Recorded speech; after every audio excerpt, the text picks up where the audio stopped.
Hi, Evan. Thank you so much for being with me today on Beyond Belief. It's really a pleasure to have you here. Thanks very much for inviting me. It's my pleasure. And I have really enjoyed going through this book of yours called Why I Am Not a Buddhist. And it has prompted so many questions, and I think a lot of people think that they understand Buddhism, and they've heard a lot of famous concepts, from karma to Zen. But I think there's maybe an Americanized or a Westernized version of it that we got it sort of like filtered through some kind of filter. And I suspect that we don't really understand the full picture.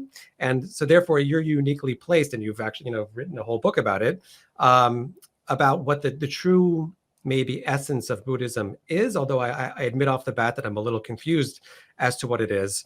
But I'm really looking forward to hearing some of your ideas about it. So let's start off, with your permission. There's a concept called right belief in Buddhism. And I found a quote from a book I like called Our Religions. A thinker named Masao Abe, if I'm pronouncing his name correctly, he's a Japanese Buddhist, wrote that in Buddhism, belief is only provisional, to be subsequently abandoned like a raft once the river has been crossed, therefore celebrating its own dispensability. So I found that so fascinating because it seems so antithetical to so many other traditions that I know, where there's a very dogmatic set of principles. What is this dispensability all about? A, and B, based on that, what is Buddhism? Yeah. Okay. So, so first of all, I would want to contextualize that statement in light of who Masao Abe is. So he's a 20th century modern Japanese philosopher who's trained both in Western philosophy and then heavily influenced by his own tradition of Japanese Zen Buddhism and of Buddhism in general. And he's writing in a context where he is really trying to articulate a form of Buddhism for the modern world. And in his case, that really is centered in Japan, which is a sort of unique modern country. So he's writing to try to articulate a form of modern Buddhism in relationship to European thought and European religion. So he's emphasizing what he takes to be a particularly central aspect of Zen, which has always been part of the Zen, you might say, rhetoric, which is that Zen is about experience. It's not about belief. It's not about scripture, even though in point of fact, the Zen tradition has oodles and oodles of scriptures. They present themselves as, the teaching without words, the teaching without scripture. And anything that's said is understood to be provisional in the sense of a raft that would take you to the other shore. And once you get to this is a traditional Buddhist image, once you get to the other shore, it's a mistake to, keep carrying the raft around with you. The raft has done its job. So that is, you could say he's picking up on a traditional image in Buddhism, the image of the raft, but he's articulating a particular way of approaching or thinking about Buddhism that's supposed to meet the demands of the modern world. And this connects to something I would say that you said right at the beginning about, you don't know what the essence of Buddhism is. And I would be cautious about saying, there is an essence. And when we find out what that essence is, then we can say something is either Buddhist or it isn't, because Buddhism is an evolving tradition over many, many centuries, millennia, different geographical contexts, different languages, different cultures, now, of course, is a worldwide phenomenon. And it's a characteristic of religion to change, to evolve, to transform itself as it moves from one place to another. So what I would say is that to say that, Buddhism essentially is about not believing and dropping belief. No, the essential claim is a kind of strong statement that I think is distorting. So this is what in my book I call Buddhist essentialism, the idea that Buddhism is essentially different from other religions in not being about belief, in being about experience, in not being dogmatic. Those are things that modern Buddhists emphasize. And they do so because they're in the modern world, and we favor those things. And they do so in relationship to a history of interaction with, say, Protestant Christianity, which downplays belief and or at least certain types of belief, and emphasizes a kind of personal relationship to transcendence or to the divine. So when Buddhism, is taking form in the modern world and encountering modernity and encountering the West, it's re-articulating itself in a way that emphasizes those things that are perceived to be attractive about modern movements in religion that emphasize experience and downplay belief. But if you were to take that way of thinking about Buddhism and then try to read it back into the history of Buddhism in other cultures and contexts, it would be completely inaccurate, because Buddhism in India or China or South Asia has in many different ways very strongly emphasized what's called right view, that you need a proper, correct understanding of the Buddha's teaching. And that involves things like a recognition and belief in the marks of existence as suffering, and the cycle of life and death and rebirth and redeath, and the possibility of a transcendent awakening that frees you from that cycle. And those are very much matters of belief, in the sense of conviction, that if you don't accept them, then you're not recognizably a Buddhist. So that would be necessary to characterize many forms of Buddhism, whereas the particular way that Abe is presenting Buddhism is a uniquely modern way, which is not to say it's inauthentic. It's just to say that he's now articulating it in the modern world for certain purposes. So it's not, I'm not disagreeing with his statement. I'm just saying that it would need to be contextualized. We need to understand really what it means in its proper context.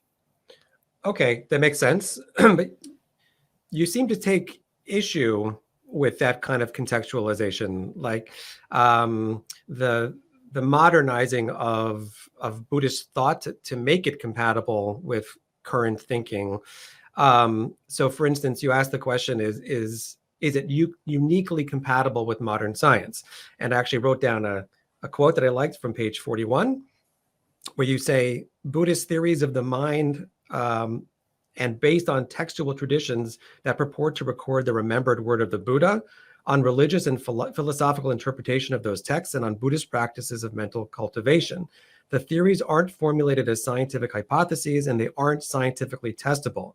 The claims these people make from having these experiences aren't subject to peer review. They're subject to assessments with the agreed upon and unquestioned framework of the Buddhist soteriological path, that being a fancy word for salvation. So you seem not to like the idea that there's something exceptional about Buddhism, or this connection that some of the thinkers are trying to put together with modern science. So what is it that bothers you about that so much that you wanted to write a book about it? And Right. Yeah. So I don't object to Buddhism modernizing itself at all. What I object to is Buddhism presenting itself as special in being inherently suitable to modernization, and then taking that special modernized version of Buddhism and reading it back historically as if it were what the Buddha really meant all along, or what the Buddha said. That's a kind of, in a way, it's a kind of fundamentalism, because it thinks there is a sort of literal truth to be recovered historically of what the Buddha said. And moreover, it's a truth that's uniquely scientific.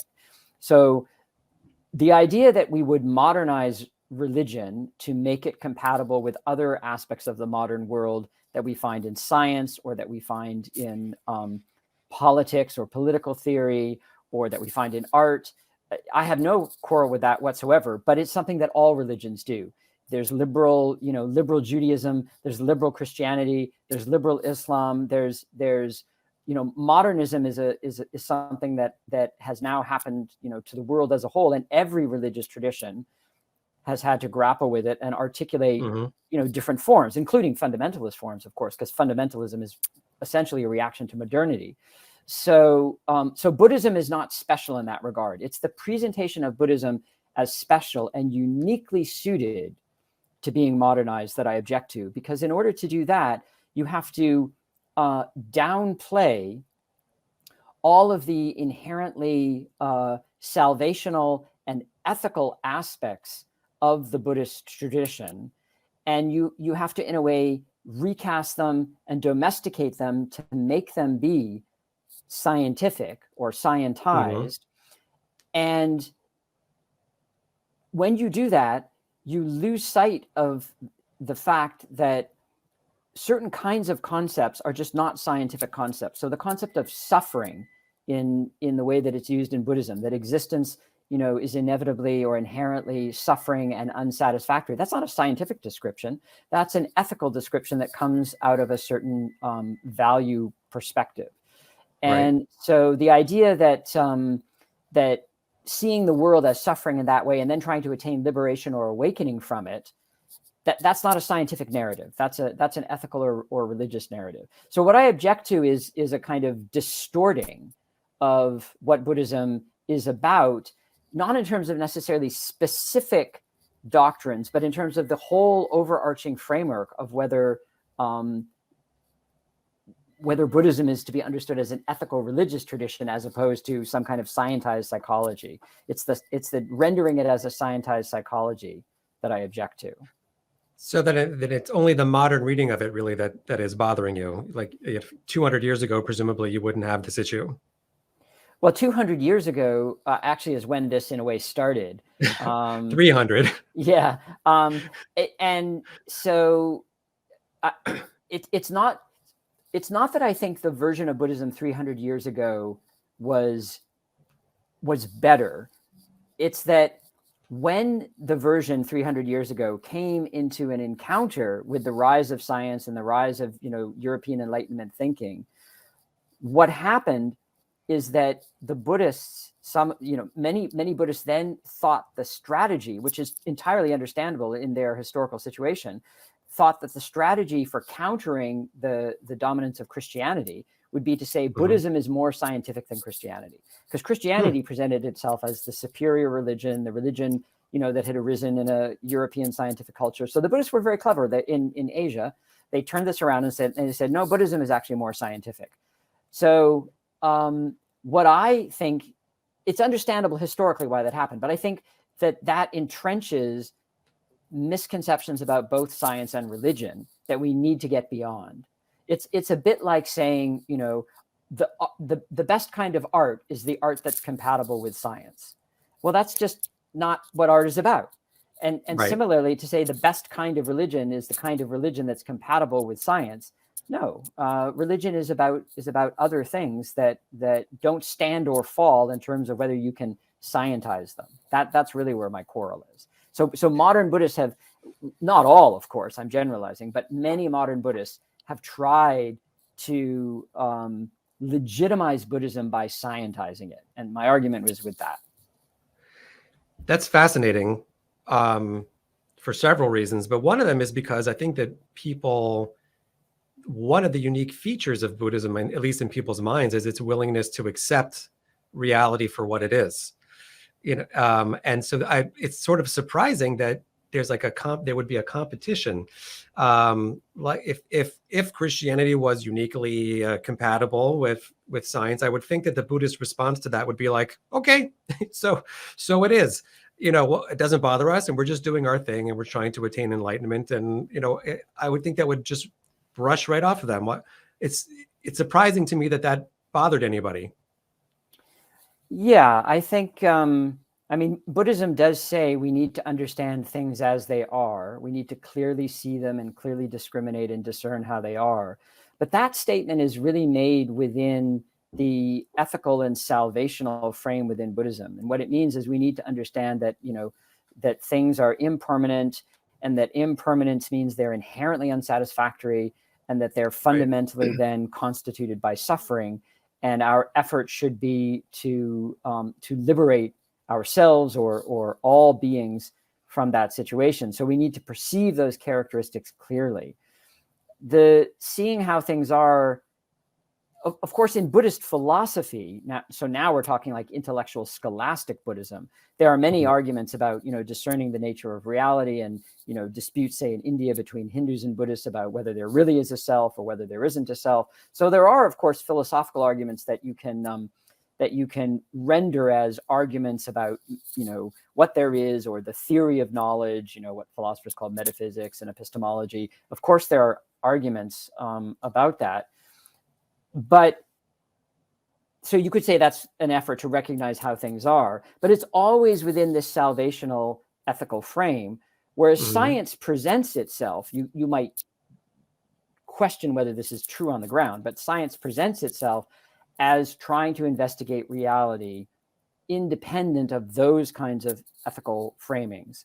Of course, science does have an ethical agenda itself. I mean, it arises as an attempt to value knowledge of how things are for their own sake, and to make the world materially a better place for human existence, gain control over things. And, that has led to all sorts of successes and all sorts of disasters. So it's not as if science is separate from an ethical framework. But the specific idea that you would see how things are, say in quantum physics, that's not articulated in a way that has to do with salvation or how to live a good life. Whereas in Buddhism, it's fundamentally about that. There's a certain salvational aspect of some science, I would say, even though they don't intend it that way. But it is presented that, like, if you don't follow the science, if you're a science denier, there are certain religious phrases that seem to get associated with it. That there is a group of thinkers who have are in possession of a great wisdom and a great technique for understanding the world. And if you're not in alignment with them, you're an apostate. And I'm not saying most of the scientists that I've ever spoken to are not like that at all.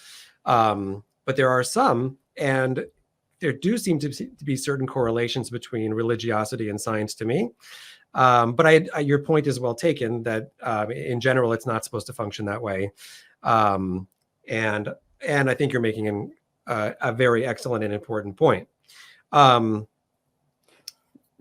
you want to say something else? Yeah, maybe I should just say that with regard to religion and science, of course, there are scientists who are deeply religious, and there are deeply religious people who value science, and and I think that's perfectly fine. That and they're they're entirely consistent or coherent in being that way. So I wouldn't say that that in and of itself is an issue, but many of the scientists are Christian or Muslim or Jewish. Some of them are Buddhist. So it's not as if you need to be Buddhist to uniquely value science, or that Buddhism somehow makes you more scientific. That's more my point. Right. So help me to understand a few classical concepts, within the Buddhist tradition, and some of their effects on other cultures. So, everybody at this point knows and uses freely the term karma. That's penetrated Western consciousness, and it's, to me, I'm an outsider, and I'm only slowly learning about this tradition, which I find fascinating and full of important wisdom, and I think that needs to be considered carefully. Where would a Buddhist say that the karmic system comes from? How does it know to differentiate between right and wrong? Where's those laws written? Yeah, I guess that's my question. Is like, Yeah. where does it come from? How do we know about it? And how does it make this distinction between right action and wrong action? Yeah. So we should start with the concept of karma. So karma literally means action in the Sanskrit context. And it's an idea that predates the Buddha. It's in Hindu scriptures that predate the Buddha, where it means action, and it has a sense of ritual action. What the Buddha basically does, or at least the Buddha as presented in the texts that we have, because in point of historical fact, we don't really know anything concretely about the individual who was the Buddha. But in terms of the Buddha's teachings as they're remembered in the sutras or the suttas, the idea of action becomes understood as distinctly mental action. The idea being that action, in the sense of, say, intentional action arises out of some motivation or intention on the part of the mind. So, if I perform the action of going to the store to buy milk, I have an intention, a mental action of intention that's generative of the physical action of walking to the store and getting milk. So the Buddha makes this idea of action distinctly linked to the mind, and he emphasizes as opposed to the brain, I should just ask. Well, I mean, nobody really knew about the brain in the time of the Buddha, but yes, as opposed to the physical body or the material body. Not necessarily in a contrastive dualist sense, but just in the sense that action becomes understood psychologically. Let's put it that way.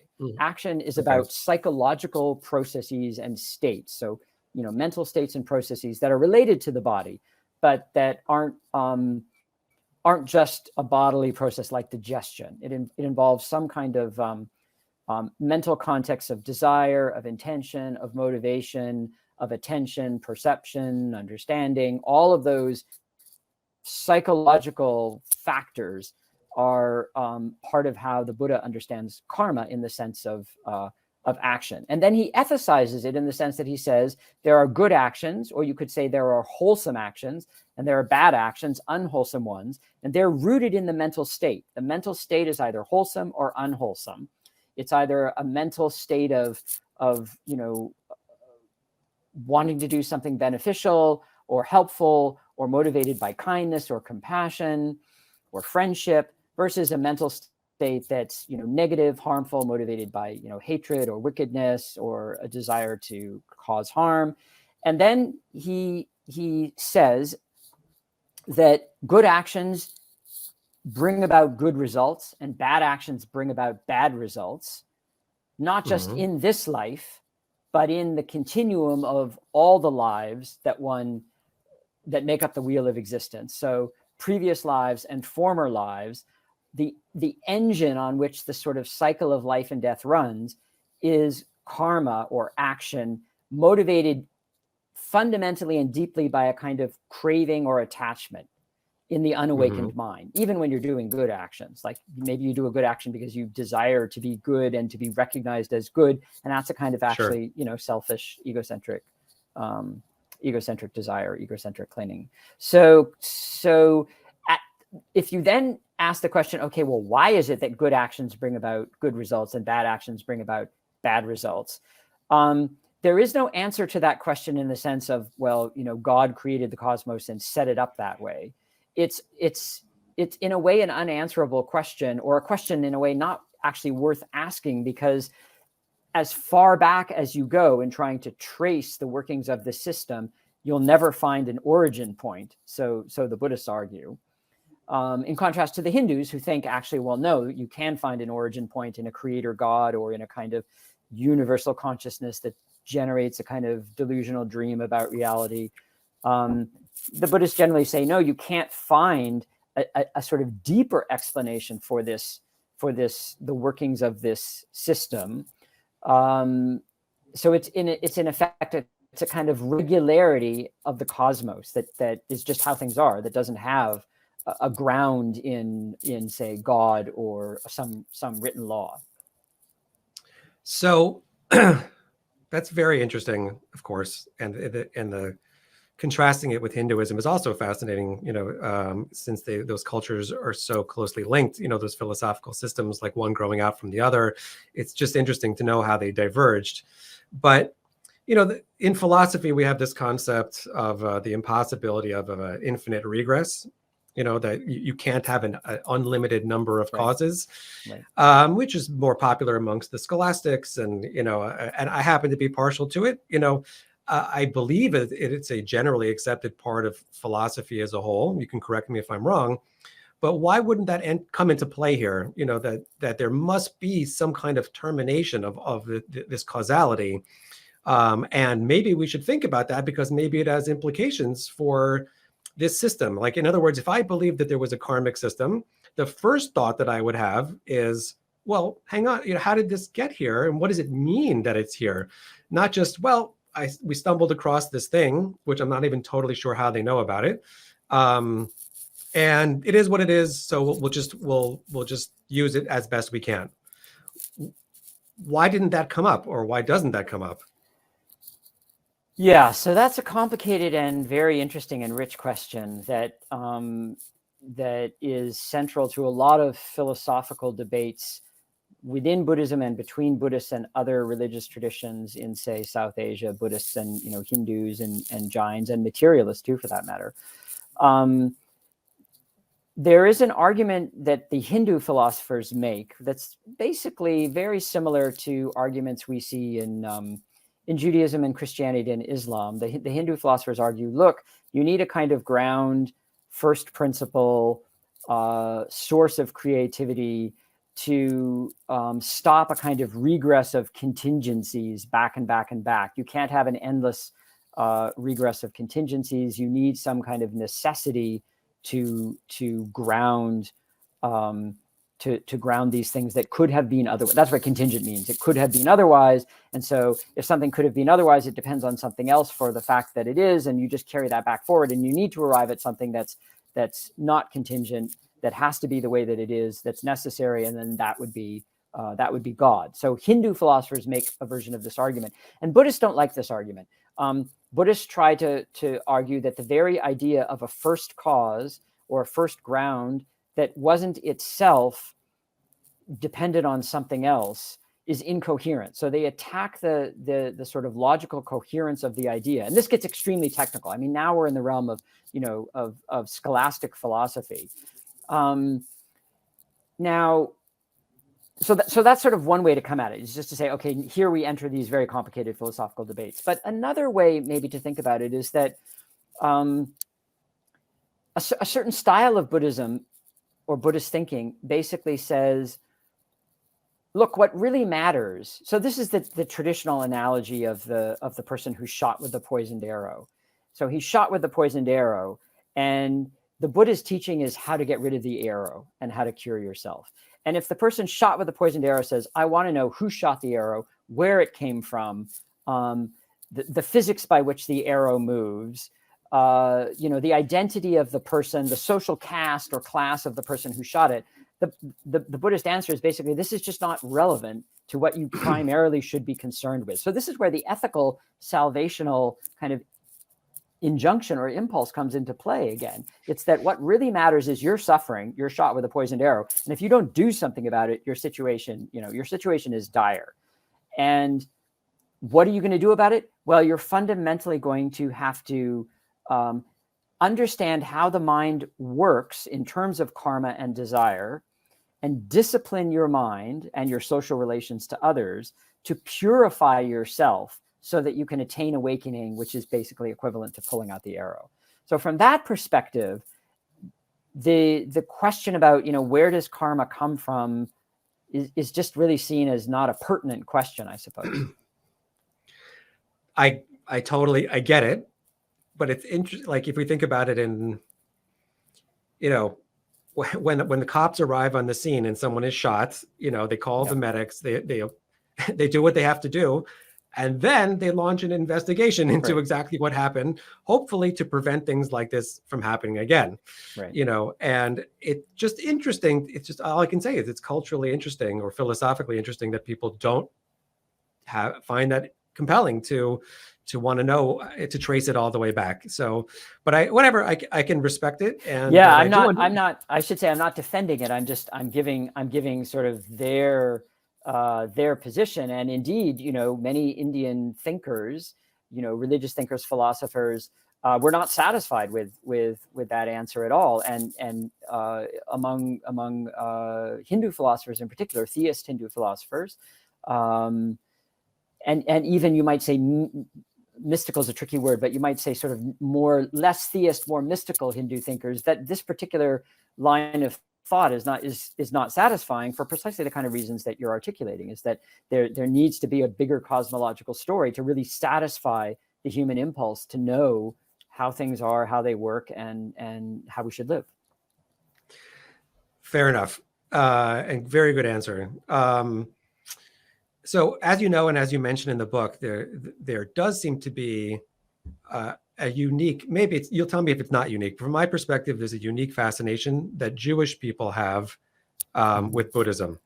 We have a term for it. We have something called a Jubu, right? And there are all kinds of famous teachers of Buddhism who have Jewish origins. And the two systems, there certainly is overlap, but there's a lot of differences as well. Why would you say that there's, as far as I know, there's no such thing as a Mubu or a Kurubu? They're Muslim Buddhists or Christian Buddhists. Like, what is it about Jews that they so readily connect to this system, in your estimation? Yeah. Well, I know exactly what you're talking about, and I know many of these people, and I grew up around many of these people, so I'm completely familiar with this. But I would say that again, I would maybe want to take a bit of a bigger picture here, which is that this is certainly a very strong phenomenon in the United States and in North America. But in other cultures, there's a unique form of Catholic Zen, Catholicism and Zen Buddhism, both in Japan and the West, going back to Thomas Merton. I mean, that's been a very sort of powerful element in the Christian Buddhist dialogue and in modern Buddhism. So it's not as if there is a particular Jewish Buddhism connection, of course, but it's not as if it's. I would say it's unique, but it's not exceptional in that we see similar kinds of things in other settings. I mean, I'm not a historian of say religion in the 20th century, and a historian could give you a much better answer about how the sort of baby boomer generation of American Jews were, many of them craving a certain kind of spirituality that they felt was absent from their own upbringing and their own tradition, and found it in Buddhism, although in point of fact, the first wave might have been more finding it in Hinduism. So you could say they found it in Asian spirituality, which in the latter people part like Ram Dass. Exactly, people like Ram Dass. So in the latter part of the 20th century, it became predominantly Buddhism, but the first wave was Hinduism and yoga, and there we actually saw a kind of unique mixture as well of Protestant Christianity and yoga, a kind of liberal Protestant Christianity and sort of modern Vedanta Hinduism with early figures like Swami Vivekananda and Paramahansa Yogananda, these teachers who in the late 19th century, early 20th century first brought yoga to the West. I don't mean yoga in the sense of like physical yoga practice. I mean yoga in the sense of meditation and Hindu philosophy and religion. So I'm not a historian. I couldn't give you a really good answer the way a historian would, but I would say that it has to do with unique features of mid to late 20th century America, a hunger for spirituality, a perceived lack of it, and then the sense that in certain kinds of meditation, whether it's Theravada Vipassana insight meditation or Zen meditation, that there was a way of recovering a kind of personal spirituality that they felt was compatible with, in their case, a very kind of liberal sense of Jewish identity rather than a more conservative one. I think that that sounds accurate.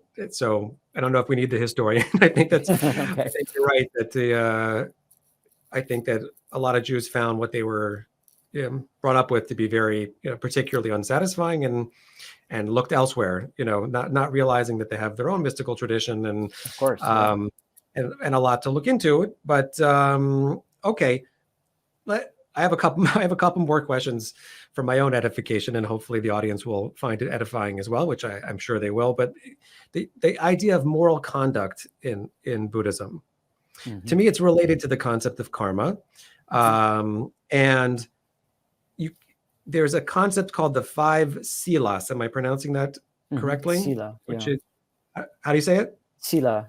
Yeah. Sila. Okay.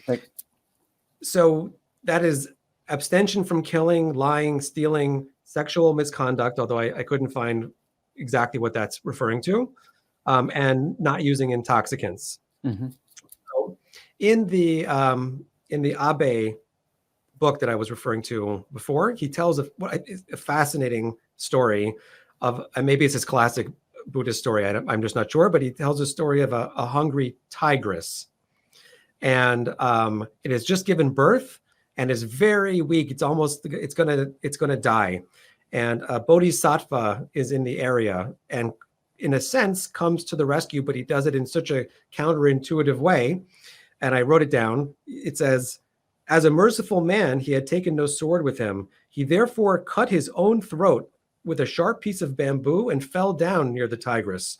She noticed the bodhisattva's body all covered with blood, and in no time ate up all the flesh and blood, leaving only the bones. Okay, so my first thought was to go back to, the abstention from killing. Does that not apply to the abstention from killing yourself? Mm-hmm. The idea of giving yourself up for an animal, is that a classical Buddhist way of conducting yourself? Mm-hmm. I found it to be fascinating, but I found it to be very mysterious. So is there a grounding for these moral principles, and are they enumerated, articulated anywhere so that you could know how to conduct yourself in many scenarios? This one seeming very unusual. Yeah. So that's a story that you could say gives us the ideal of the bodhisattva.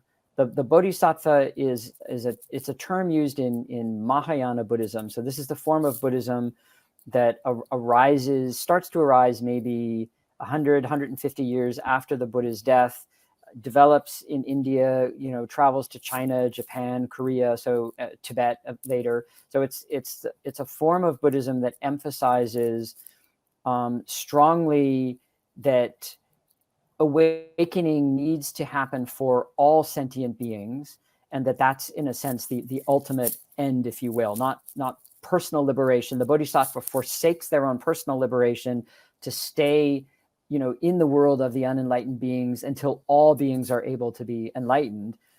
And the fundamental, you could say, ethical imperative, if you will, of the bodhisattva is compassion for the suffering of other beings. So this is a story in which you have a bodhisattva who is able to offer their own life selflessly for the sake of other beings. So it wouldn't be a case of killing yourself, which traditionally is considered to be extremely negative in Buddhism, because if you commit suicide, it's usually because you're not always, but usually because your situation of one is, depression, despair, hatred towards yourself, or revulsion from the world. And that's a very, very negative mental state. And from the perspective of karma and rebirth, the mental state you inhabit at the moment of your death is extremely important, because it very much affects the future rebirth. So being in a very, very negative mental state is not good. And suicide is a case of causing harm. It's causing harm to yourself. It's not arising out of, not typically arising out of compassion. Now, the Bodhisattva story is where there's this selfless act, basically, of compassion and generosity, and it's the ultimate offering, is to offer yourself as a sacrifice, really. So, in a religious context, you could say it's a kind of offering or sacrifice for the sake of these other beings, and that is very much tied up with the idea of karma, of action that is selfless, or really at the limit, in a way. In the case of the bodhisattva, the very highly attained bodhisattva, who is in effect a kind of Buddha almost, the action is performed almost, you could say, automatically and spontaneously, in a way where it's not motivated by any kind of impulse having to do with self or desire having to do with self. But that's the ideal. That's a kind of, you could say, it's a religious ideal. It is fascinating, as much of this is, from the perspective of my own tradition. I think that would get labeled in Hebrew. We would say that person is a chassid shota, which means like he's a foolish saint. Mm-hmm. In principle, the motivation is good. You're trying to to be compassionate to another creature, and that's wonderful. At the same time, how many humans could he have helped in the course of his life if he didn't end it, early, and for the sake of a tiger? It's very hard to process on some level. Maybe that's just the Western way of thinking. Well, here's a wrinkle on that for you. So within a Buddhist context, if it's really a bodhisattva that is a kind of emanation or manifestation of the Buddha, it would be understood that this bodhisattva can actually see the workings of karma in a way that no ordinary being can. So this bodhisattva could see, for example, that this act of compassion towards the tiger means that the tiger cubs are going to, be good tigers and live a good tiger life, be reborn as a human being that will be of tremendous benefit to others in future times. So they have this whole kind of like vast vista of an understanding of the karmic intricacies that are closed to us. So from that perspective, and only bodhisattvas have that. Like, it would be delusional for me to act motivated by something like that because I don't have that understanding, but a bodhisattva in principle does. So the whole framework of their action is different. And indeed, in the traditional story of what constitutes the Buddha's awakening, when the Buddha sits under the tree and resolves not to get up until he attains awakening, which is the realization that liberates him from suffering, he attains certain knowledges during the night. And one of them is how karma works, which involves seeing his own previous lives back infinitely or innumerably, and how they've culminated now in the moment of release and liberation. And he sees the workings of karma for all other sentient beings. So this is this kind of grand cosmic vision constitutes traditionally part of what it is for the Buddha to be the Buddha, to be the awakened one. That does make it much more, that makes it much broader and much more interesting for sure. So that's good to throw in and worthy of contemplation, I think. But I'm a little bummed because I only have like 4.5 minutes left, and I have not gotten to all my questions, and some of them are so fundamental that I feel like I'm enjoying this conversation, so I'm going to lose out. But I'm going to pick one more and then just ask you like a final question. But I don't think a conversation about Buddhism can be complete without talking about suffering, which you've mentioned several times. There is a concept called dukkha. Again, from the Abe book, it says that birth is sorrow, age is sorrow, disease is sorrow, contact with the unpleasant is sorrow, every wish unfulfilled is sorrow. So, and I understand that there's an impulse to sort of either accept or sidestep all the suffering and release yourself from this wheel of rebirth so that, and to whatever state nirvana ultimately is. To me, it's not necessarily a state that I would want to be in. I don't think. I mean, I think I would want the blissful part, but not like the loss of my personal identity. But why can't we label the suffering as good? So, and speaking of Ram Dass, I wish I wrote down the quote, but he has a very beautiful, and it's in the documentary about him, discussion about his stroke. And he was discussing it, and he basically said that he wouldn't wish the stroke on anybody, but he would never trade, as he put it, the grace that came from it, and the lessons. So why not grow through the suffering? Why not look at it as an opportunity, as a teacher? There's so many books out there, so many traditions that say that, suffering is your best friend and your best teacher. And many people look back on their lives and said, if that didn't happen to me, all these great things would never have happened. And it was terrible at the time, but looking back, it was the best thing ever. Why does that attitude not factor in here? Why the huge desire of some Buddhist thinkers, or maybe all, I don't know, to rid themselves of suffering? What happened in the history of Buddhism that made this suffering so ominous? So I would say that the idea that suffering is a teacher and that it is generative of understanding and love and compassion. I mean, I think this is deeply recognized within Buddhism. So I don't think it's the case that although Buddhism is ultimately, you could say, a religion or philosophy that addresses, you might say, the existential predicament of being human, that is, of being born without choosing to be born, living in a way where things are very out of your control, where you're inevitably going to get ill, you're going to suffer, you're going to die. That although that's the sort of frame for much of Buddhist thinking, that goes along with the recognition that, of course, suffering is a great teacher and is a great creator or generator of love and compassion. So I don't think those two things are inconsistent Okay. at all. I do think, nevertheless, though, that if one thinks about again, there are different forms of Buddhism, but simplifying for the moment, if we think about sort of the basic frame of Buddhist philosophy in terms of the Buddha's teachings, the four truths for the noble, the first truth is that existence is suffering, and that truth is to be recognized. It is said. So it's that, it's that there is old age, disease, death, the loss of loved ones, that needs to be recognized, and the recognition of it is necessary for compassion, among other things. And then it's said that there is that this is like a disease and there is a cure for it. So it isn't the case within Buddhism that this is something you should resign yourself to, or that it's inevitable. It's inevitable for unawakened beings who are basically fundamentally selfish.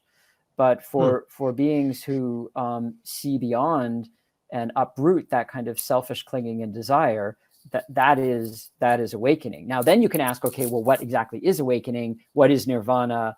Is it a state where, of complete cessation, a stopping of existence?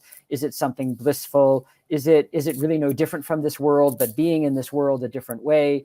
Those are arguments that, span the 1,000 years, several thousand years of Buddhism. But it's really that this truth of suffering is to be recognized. I think that's the key idea. And you can't really, think about being a doctor or a social worker or a parent, for that matter, or a good partner. You can't be a good partner, a good parent, a good doctor if you don't recognize, when other people are suffering, and when you yourself are suffering, for that matter. Sure. So that's how I would render that. Okay, last word is, the book. First of all, people should go get this. This is a really excellently written. It's accessible. It's fascinating. Great book. And so in the end, why are you not a Buddhist? Yeah. And if you don't mind me asking, where are you at the moment, in your journey? Right. So there's sort of two levels on which I could answer the question why I'm not a Buddhist. The main level that I explore in the book is that I grew up around Buddhism. I was exposed to, many different kinds of Buddhist teachers, went on different Buddhist meditation retreats, tried in many ways to be a Buddhist at different points in my life. But what I always came up against was, since I'm not an Asian person raised in a kind of traditional Asian setting of Buddhism, and I have no quarrel with that in the book whatsoever, the kinds of Buddhism that were available to me and that I were exposed to were these forms of what historians call Buddhist modernism, which is this idea that Buddhism is special, it's unique, it's uniquely suited to science. And, I was trained academically as a philosopher to think critically. My undergraduate degree was in Asian studies, so I studied, Asian languages and civilizations. And so I just knew that this was an inaccurate, distorted way of representing and presenting Buddhism. So I basically couldn't stomach that, and felt that it was kind of inauthentic in a way to participate in that, and that became an obstacle. I could also tell a personal story about actual Western Buddhist communities on the ground and how they function, but that's like a different kind of story. I was raised in a commune in the 1970s, so I sort of had enough of group dynamics of that sort and wasn't particularly attracted to it. So that's one level. And then I would say on a philosophical level closer to the discussion we were just having is that, Buddhism in the deep engines of its workings is about an understanding of the world as fundamentally unsatisfactory and fundamentally, conditioned by suffering. And the ultimate goal, in a way, is a liberation from that, either personal or collective. And that's not really, at the end of the day, how I find myself looking at the world or relating to it. I think that's a kind of narrative of, escape is too simplistic to say it's escapist, but it's a narrative about, it's a get off the highway narrative. You're on the highway, and like what you're given is the exit ramp. Even if it puts you back on the highway to help others, there's a sense in which it's a kind of exit transcendence strategy. And philosophically, I find it very hard to accept that personally. And that's not meant to say what anybody else should think or accept. This is just a personal statement now. So that's right. That's really the reason. As to where I am in my own journey, I think of myself. Well, my college roommate called me a non-aligned mystic. This is in the 1980s. He was kind of like your undergraduate Marxist, and this was in the era of like the Soviet bloc and China and the third world. And he said, "Well, you're just a non-aligned mystic," because I was raised in a very syncretic, eclectic context, and I love mystical traditions and mystical philosophies, and so my sensibility is always drawn in that direction. I'm not. My father was raised Irish Catholic, but left the church when he was young. My mother is Jewish, but she wasn't really raised particularly religiously. So I was just raised around a lot of different kinds of things. And I've always felt very eclectic and syncretic in that way. And when I was young, I was dissatisfied with that. And as I've gotten older, I've just realized that's my life. That's where I am. So, yeah. Very good. That was really a great conversation, which I really found very satisfying. So thank you so much for taking the time to be here today. My pleasure. I once again recommend that people check out your work and visit your website and buy your books. And for everyone else, please take a moment to visit our website, which is beyondbelief.blog, and take a moment to subscribe to our YouTube channel. Thank you so much, everyone, for being here, and we look forward to being back again with more fascinating individuals on Beyond Belief. Thank you very much. Thank you.